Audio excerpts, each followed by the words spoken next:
Tarjeta de presentación. En Mundo UR Radio.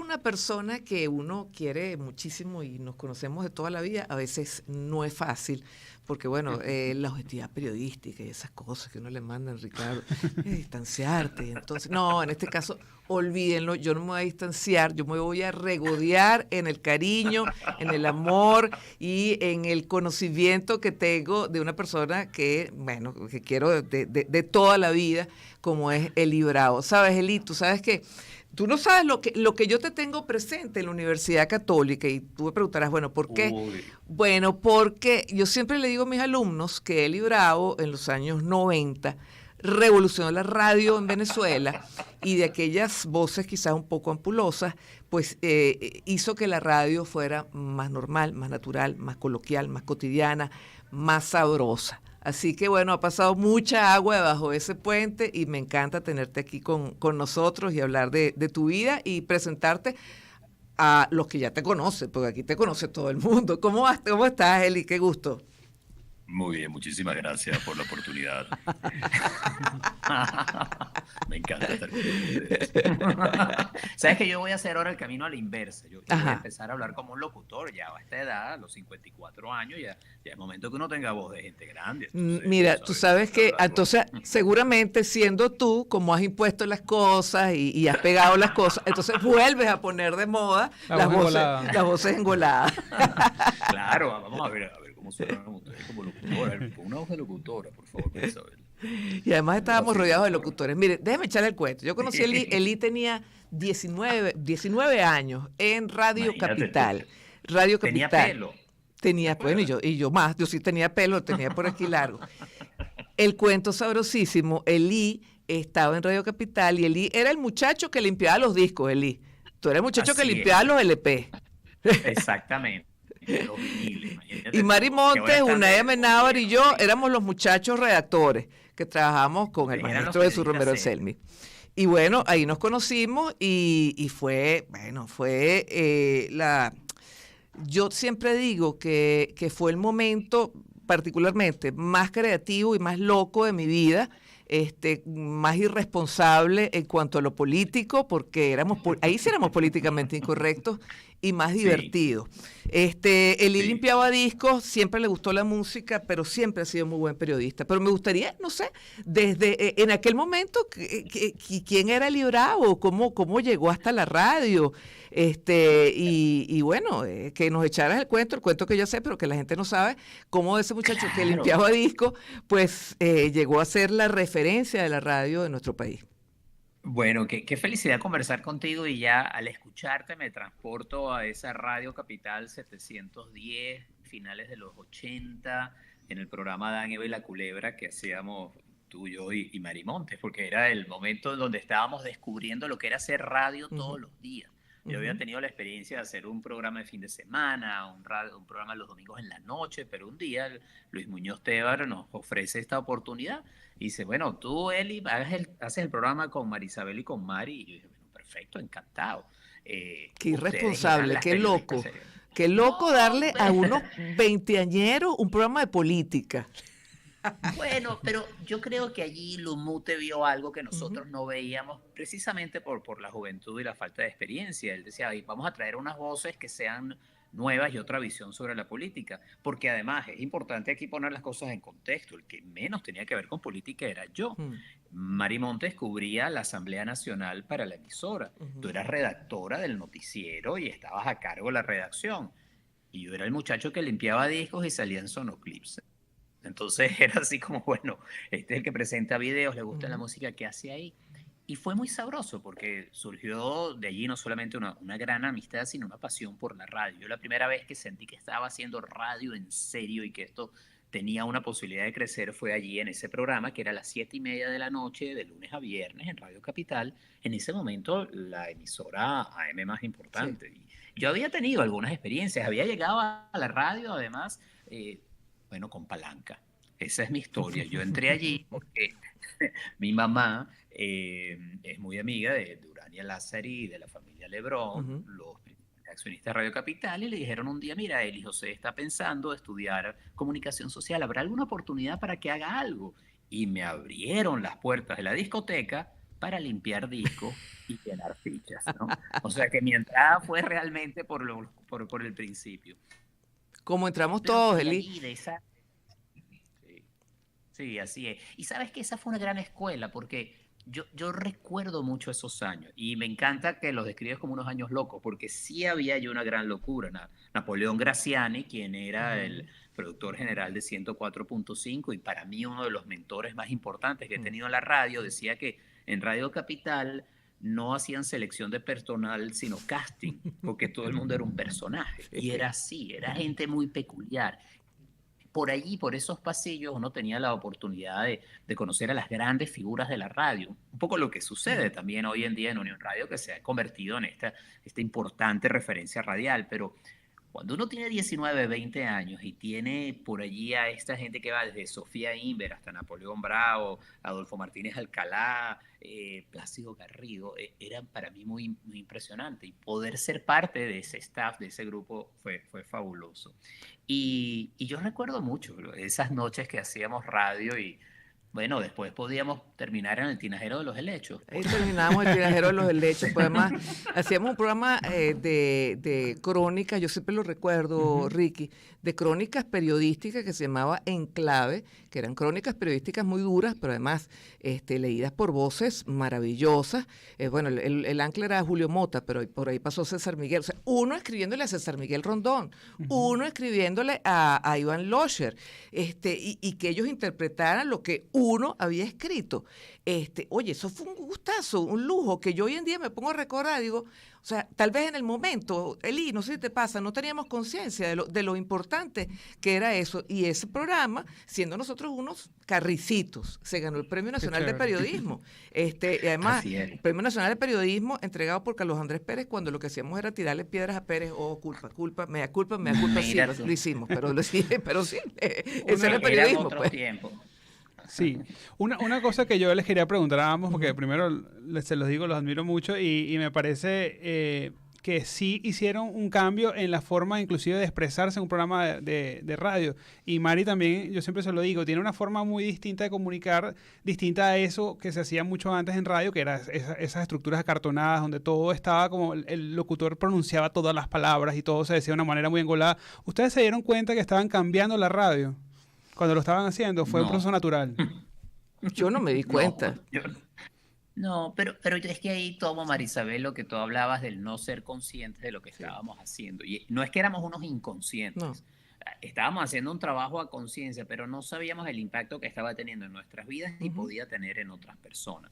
Estaba sucediendo. Y ujú, eso es algo que también experimenté unos años después cuando entro a trabajar ujú, en la Mega y hago el programa Cualquier Cosa, donde también hubo toda una mm. una gran movida alrededor de ese programa, pero yo no era completamente consciente del fenómeno que se estaba generando. Y creo que eso es bueno, porque al final lo estábamos Ujú, haciendo desde la pasión, ujú. desde lo que nos nacía, de una autenticidad y no de una estrategia y de, ¿sabes? Como había un plan detrás de eso, ¿no? Ujú. Éramos nosotros. Y creo que eso es lo que conecta con la audiencia. Yendo un poco a lo que dice Carlos, Sí, ahí yo creo que está uno de los secretos de la radio, y por lo cual la radio me ha gustado siempre. sí. La radio permite autenticidad y cuando el oyente siente que esa autenticidad está en la voz, en la comunicación, la conexión es mucho más íntima, es mucho más humana. Bueno, vienes a Unión Radio, rompes esquemas en la Mega, y bueno, ese momento además fue glorioso para la radio, ¿no? Fue lo que algunos catalogaron como la radio participativa, que todavía se estudia sus consecuencias. ¿Por qué era participativa? Porque era mucho Oye, más allá porque de una gente que te llamaba. O sea, ustedes salieron a la calle. sí, sí, pero todo empieza porque hay un dispositivo revolucionario, increíble en las manos del oyente, que era un teléfono celular. Ujú, Hay que transportarse al año ujú, 92, a 1992, cuando esos teléfonos celulares eran algo nuevo y nos llamaban los oyentes, no desde las oficinas, que lo hacían, Ujú. o desde sus casas, sino desde la calle. Y luego Polo Trocones y John Fabio Bermúdez y todo el equipo que estaba en la gerencia y producción decían, vamos a sacar la radio a la calle, y aparece la Megamóvil. Bueno, montábamos a Miguel Sogbi o a Román Losinski disfrazados de perros, le ponían así como disfrazados de peluche y salían a la calle a repartir cosas. Entonces allí también hubo mucho de ser auténticos, un poco arriesgado y osado. Y la participación estaba en ese componente del público que se hacía parte del programa. De hecho, algunos de nuestros oyentes terminaron teniendo secciones dentro del programa, Imagínate. porque llamaban con frecuencia, traían buenas ideas y al cabo de 2 o 3 meses terminaban siendo parte de Sí. la programación. Entonces, sí, era muy abierto, era muy, en muchos sentidos era muy ingenuo, pero vuelvo, era muy auténtico. Y eso, bueno, pegó muy bien con el público juvenil y luego se expandió a todas las edades. Ujú. Hace tiempo, pues la gente me decía, oye, yo te escuchaba todas las mañanas. Luego sucedía que me decían, oye, mi mamá te escuchaba todas las mañanas. Y hoy en día me dicen, tú sabes que mi abuela te escuchaba todas las mañanas. Ay, ay, ay, ay, ay, ay, ay, ay, ay, ay. Mira, Eli, bueno, ese Eli de la radio es importante, pero tú sabes que yo tengo que contar que en paralelo, Ricky, amigos, Eli venía desarrollando un trabajo que no mucha gente conocía como escritor. Y yo recuerdo el primer manuscrito que como pana, Eli, tú me entregaste una vez en una carpeta.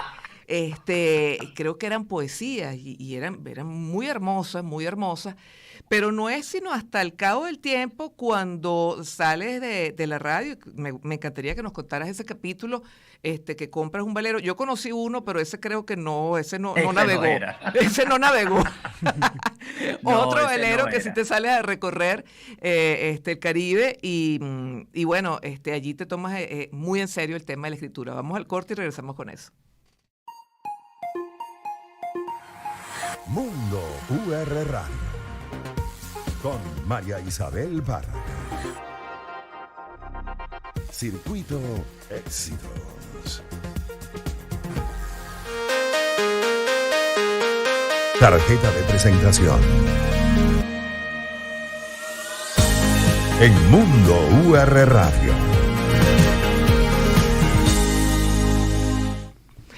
Eli Bravo escribiendo, como les digo, pues ya desde los 20 algo ya escribías y muy bueno, pero bueno, decides un día, ya no más radio y te vas en un barco. ¿Cómo es esa historia?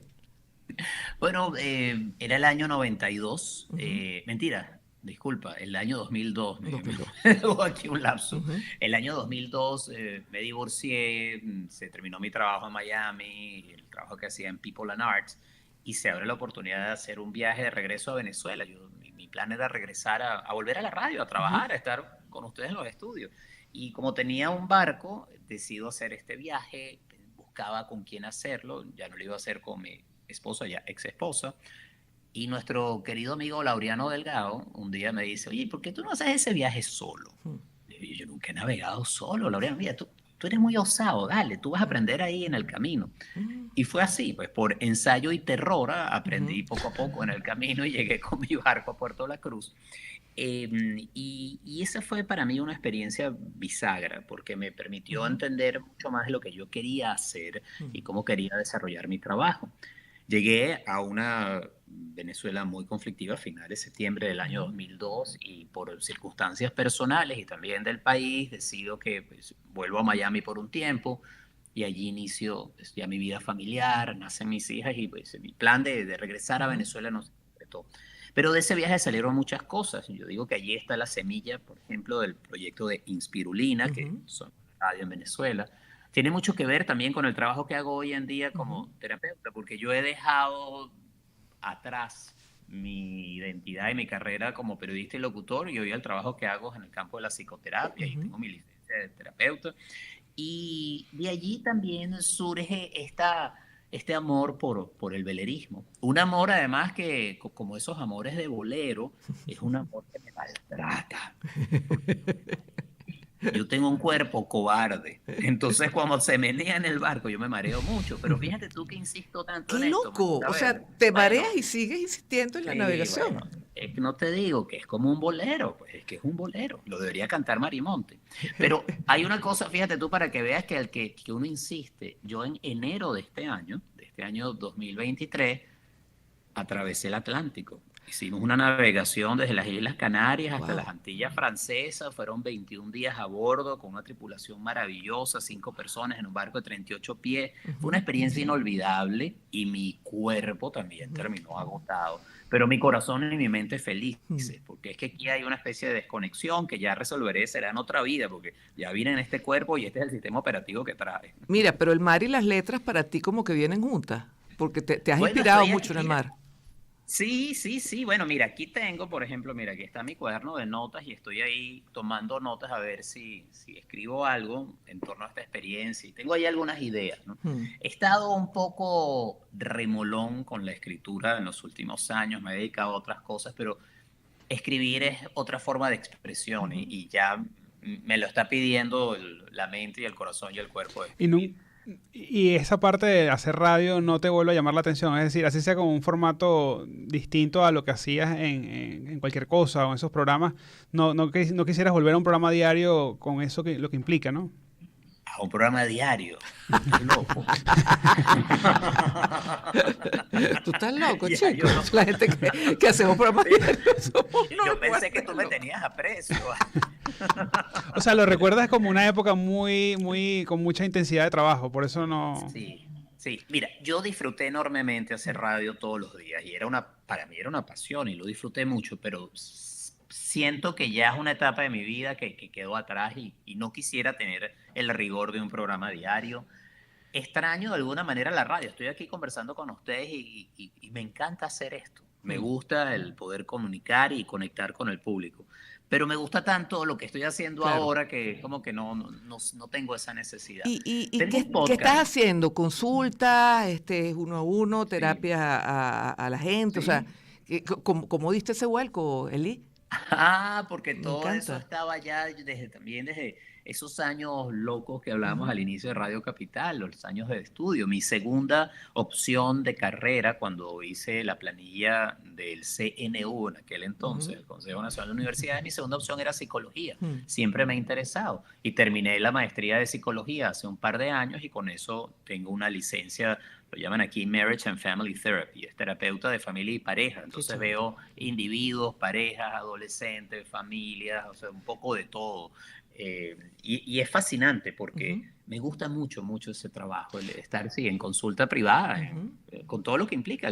Lo que uno en Venezuela llama ir al psicólogo. Yo no soy psicólogo, yo no lo puedo decir Sí, porque yo no estudié claro. psicología, sino una maestría en counseling. Eres terapeuta. Mira, pues. pero sí, ¿te ha Exacto. tocado atender a un paciente que haya conocido tu trayectoria como locutor?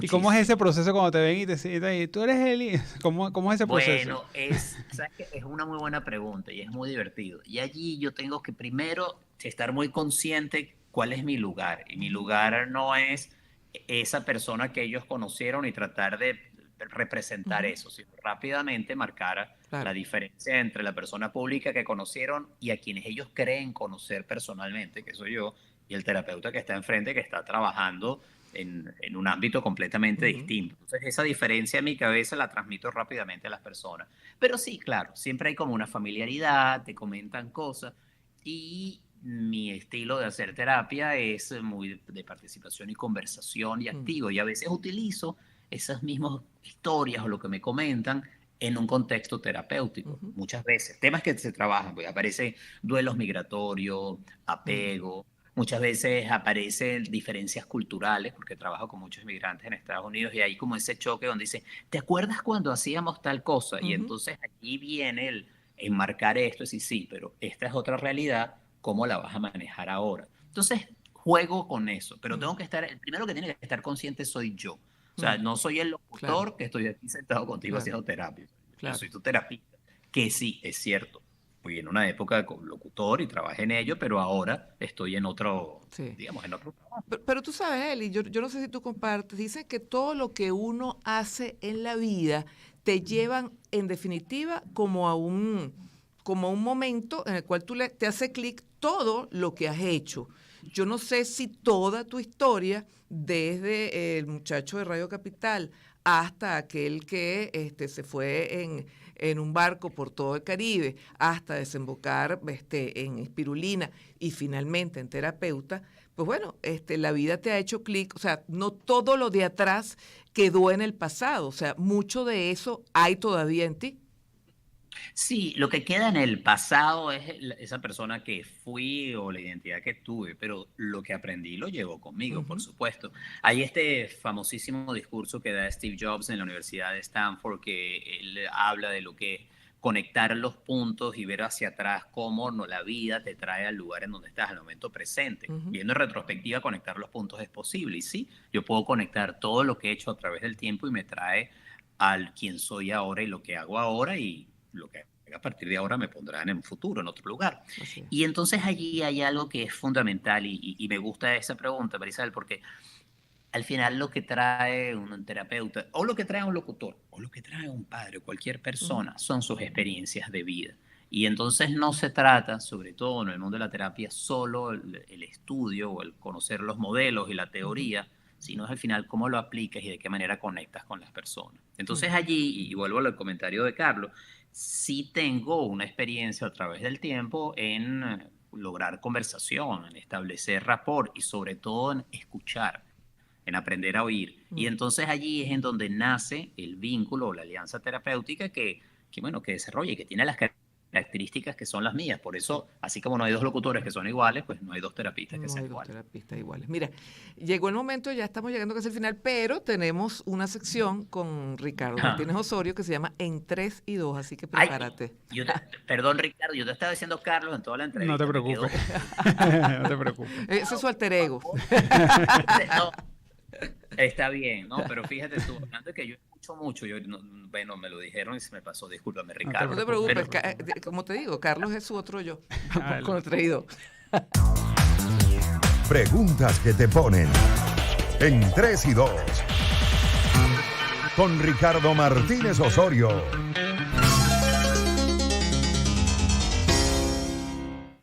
Te vamos a dar dos opciones y tú nos tienes que decir cuál escoges y por qué. ¿Caracas o Miami? ay, ¿por qué me ponen esto? Caracas. Ujú. ¿Por ¿Y qué? por qué? Porque, bueno, porque estaré por allí muy pronto y porque estuve hace poco y porque me encanta y porque cuando llego no puedo parar de sonreír. ¿Arepa o empanada?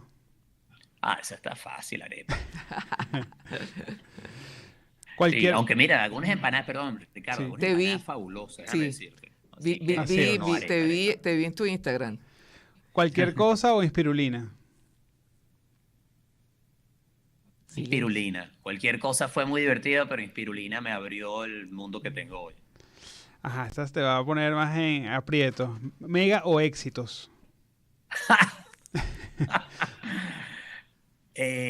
Éxitos, trabajé mucho más tiempo en éxitos que en Mega y allí tengo Fíjate. grandes amigos. Fíjate, Sí. fíjate. ¿Unión Radio o Radio Capital? Ah, ese sí está difícil. Mira, yo digo que para mí Radio Capital fue la escuela Ujú. y Unión Radio fue la universidad Mm. de la radio. Entonces, ¿Viste? Qué tengo así- diplomático, ¿Viste? vale. ¿Viste? No. ¿Tú pensabas que le iba a poner traído? Párate. ¿Iván Locher o Valdemaro Martínez? Iván Locher por la relación, o sea, Wally es un gran amigo, pero Iván fue amigo, mentor, hermano, Sí. es una de esas personas que extraño con mucha frecuencia, muchos momentos de la semana extraño conversar con él. Y esta última, No, John ya, Fa- espérate para Ah, echar sí. aquí cuento. Sí, sí, claro. Iván le decía a Eli Pavilo. ¿Te acuerdas? Y tú sabes que, además Marisabel es muy divertido porque mis hijas me preguntan, pero ¿por qué te dicen pabilo? Y yo, bueno, porque era así bueno, el pabilo con el que se amarran las hallacas, pero porque eras muy flaco. Decía, bueno, no solamente por eso, sino porque a veces andaba muy enrollado, porque la idea de esa era de Iván Locher y de Joffre Maestrache, decían que es que tú te enrollas mucho, chico, tú piensas demasiado, te pones como un pabilo. Ahí está. ¿John Fabio Bermúdez o Polo Troconis? Dos grandes amigos, pero Polo es mi hermano de radio con quien he trabajado por Sí. muchísimos años. John Fabio también. Y John Fabio, pues, si puedo hacer aquí una incisión, es quien desarrolla digamos, ese concepto inicial de cualquier cosa. Es algo que John Fabio quería hacer. Él quería hacer un programa de radio que estuviera en la línea de programas que había escuchado en Puerto Rico y Colombia. y trabajando junto a John Fabio, Polo Troconis, luego llega Miguel Sobri, sigue llegando gente a ese equipo, fue que se desarrolló cualquier cosa.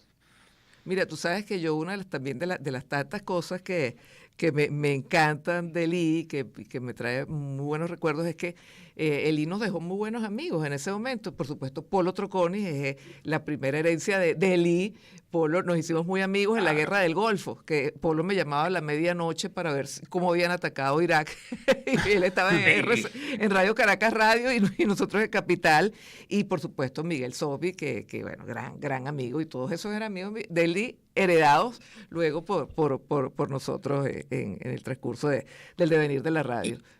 Y es muy bonito poder trabajar con gente que luego son amigos, porque no necesariamente con todos éramos amigos antes de empezar el trabajo, pero luego queda la amistad, y eso para mí habla mucho de una buena relación de trabajo, pero también de compartir intereses, porque al final eso es lo que genera un buen equipo. Entonces, la verdad que sí, me encanta. Y qué bueno oírlos a los dos. Ricardo, ya no te voy a decir más nunca Carlos, pero si algún día quieres cambiar de nombre, la verdad que te quedaría Carlos bien. Le va bien. Bueno, fíjate, esta es la nueva generación de la radio. Yo he aprendido, Eli, que ya después de vieja me reúno con chamos, porque bueno, así les chupo la energía y la creatividad, que a veces cuesta ya la edad uno de uno. Eso es lo que siempre hizo Losher. Claro, yo diría que no es viejo, sino luego de experimentado. Así es. Así la madurez. ¿Verdad? La madurez, así es. La madurez. Sí, bueno, porque mira, además, como me dijo una vez mi querido amigo Fernando Ceja, hay gente que madura en la mata y otros maduran en el piso. Yo siento que nosotros maduramos en la mata. Fernando Ceja, otro gran amigo de la época. Bueno, mi querido, qué bueno haberte tenido aquí con nosotros, Eli. Te esperamos cuando vengas, ¿ah? A ver si nos acompañas aquí en el estudio. Además hay mucha gente allá en la emisora que quiero abrazar, así que por allí pasaré. Claro que sí. Ricardo, 1.000.000 de gracias. Un placer, un honor. Gracias a todo el equipo por haberme contactado, y cuando quieran, aquí estoy a la orden. Chévere. Un besote a ti, a tu esposa, a tus chamas, y por aquí te esperamos. Se te quiere mucho. Chao. Wow.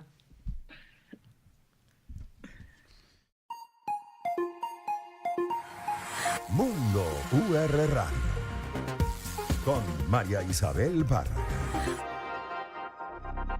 Circuito Éxitos.